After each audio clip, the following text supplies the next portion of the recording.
Hey everybody, it is very warm here today, and so we are going to try to keep the heat down a little bit and yet still have some good stuff for eating on.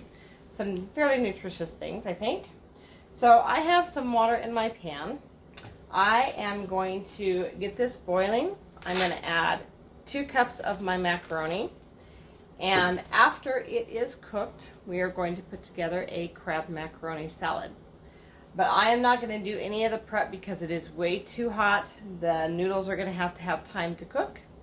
But I'm going to bring this water to a boil. When it does, I will add in my macaroni. I will stir it really good so that it doesn't stick together. I will also add in about half a teaspoon of salt at that point, and I will stir it occasionally in between times. But until this boils, we are at a standstill, so I'll get that going and be back in a few. Okay, everybody, I don't even know, honestly, where I learned this little tip and trick, but somewhere along the line I had seen a video where when cooking pasta, don't add your salt first, add it after the fact. So, I don't know if it really does boil the water quicker, as I drop my spoon on the floor. I don't really know if it does make the water boil quicker without the salt. That was their theory or not, but that's what I'm going with. So my water's boiling, just threw in my salt. Here's roughly 2 cups of macaroni, because I'm not sure if I'm going to have a lot of help eating this or not, so I'm not going to make a ginormous batch like my girlfriends and I used to do when we all lived together in the same town. We used to do this regularly and hang out all Sunday afternoon with one of their family. Well, we'd combine families and just all hang out together. Anyhow, it is important that you stir that macaroni so it doesn't all clump together. And even though I'm doing that right now, I'm going to do it again here in a little bit. I'm going to just let this get boiling. Now, I will tell you that there are handy dandy little things, if you want to get them, that you can. Pampered Chef makes, and I don't think I have it anymore because I think I decided it was a waste of my time. Yeah, pretty sure. Anyhow, Pampered Chef makes a little metal disc that you can throw in the bottom of your pasta, and supposedly that makes it to not overflow. I will honestly say, and my little wooden spoon now has the marks to prove it. I actually have found that placing this wooden spoon over my pot that's got the pasta in it, it really does help it to not overflow and make a mess of my stove every time, which if you've been watching my videos for any time at all, you know is a requirement, so you know something's coming later anyhow. But anyhow, we're going to give this a chance to cook for a while. I'll be back when it's done. We'll take it off, we'll rinse it, we'll cool it down, and then we'll continue on. Okay, our macaroni is done. I don't like my noodles to be super crunchy. I don't like them al dente, but I also don't want them to be mush, because when I mix them together with my other ingredients, I don't want them to not be able to hold their shape and not be able to hold ingredients that I'm going to mix in with them to go with it. So I usually just pick one out and try it. And it's still firm, but not crunchy. So now what I'm going to do is I'm going to put this in my strainer. I'm going to run some cold water over it, as cold as I can get right now, and get it cooling down. And then we'll be back here in a little while as soon as this cools down enough that we can put all of our ingredients together, because we do not want to put all of this stuff together with hot pasta. That would not be good. So I'll be back in a bit. All right, I was getting some stuff prepped, and I was going to have it all done, and then it occurred to me that a few weeks ago I had somebody say to me, what do you do with a green onion? And I went, okay, so if you know what to do with a green onion, great. If you don't, here's what you do. So I've rinsed this under water a little bit. I'm going to take and I'm going to cut this root part off, just the little tip of it.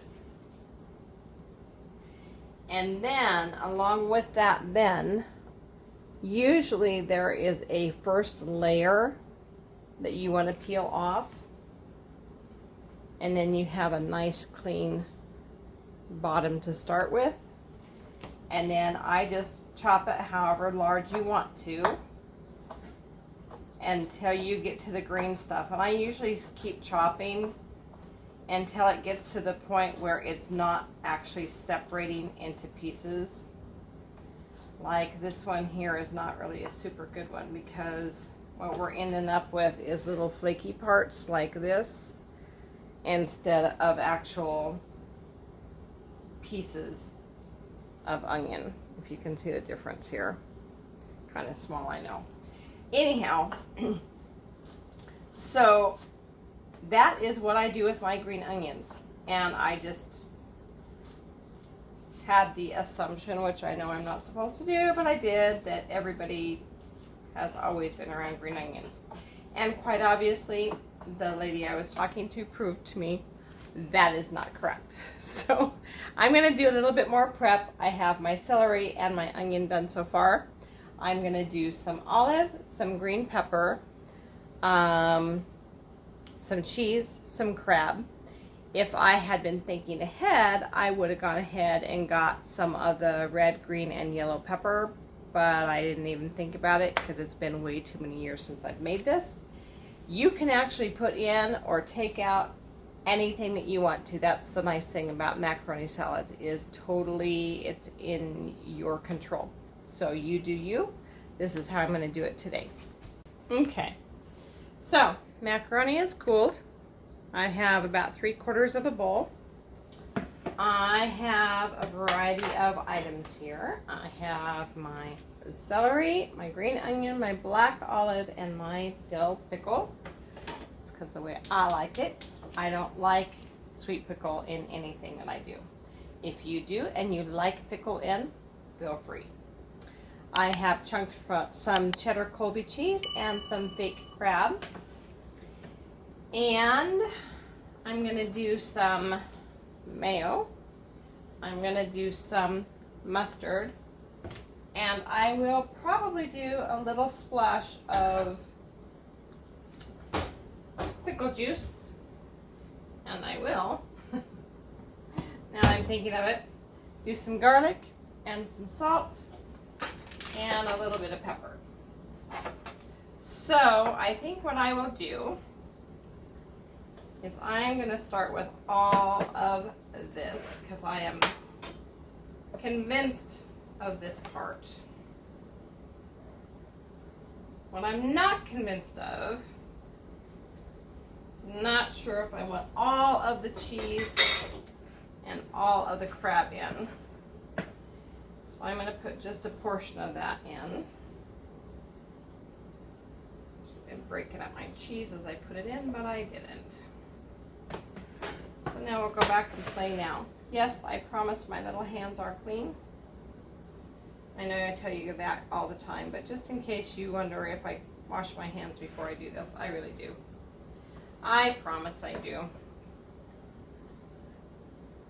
Especially if I were to share this with other people, but I don't think I am, but you never know. You never know, you never know. So now my bowl is pretty full.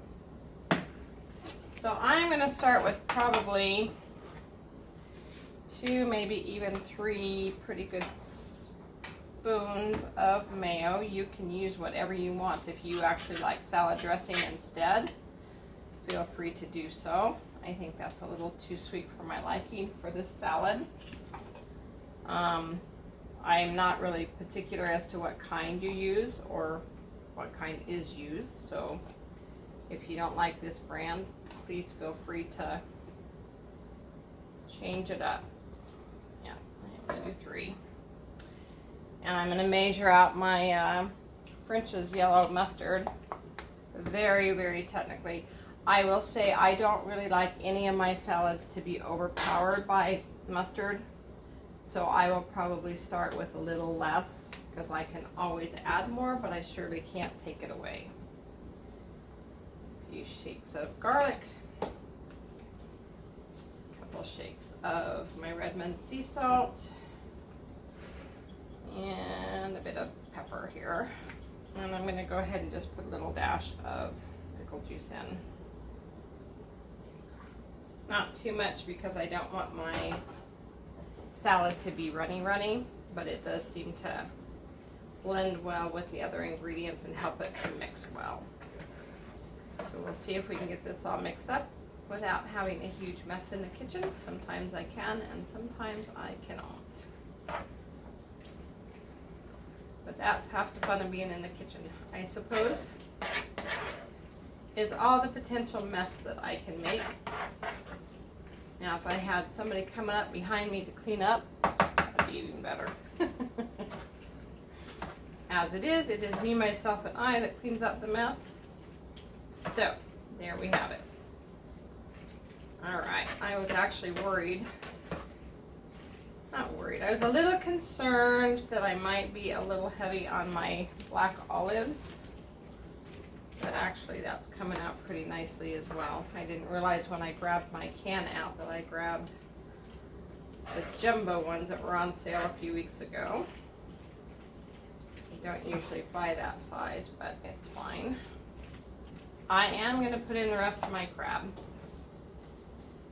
I may not put in the rest of my cheese because I can always put a little bit more cheese in because it's touching my crab.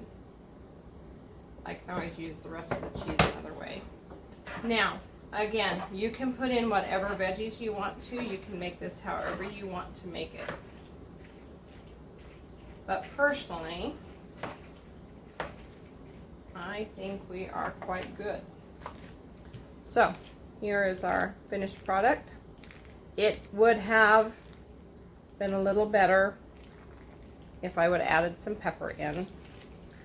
Or, yeah, probably pepper. I don't know that I would add zucchini or cucumber. Maybe zucchini because I think it holds better than cucumber can kind of get wilty and kind of mushy quick, whereas the peppers hold their crispness, which would be good.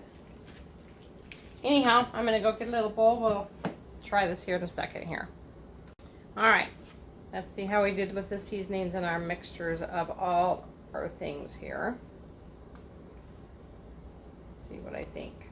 You could actually even put peas in here. I never thought about peas either, but that would be another fun thing.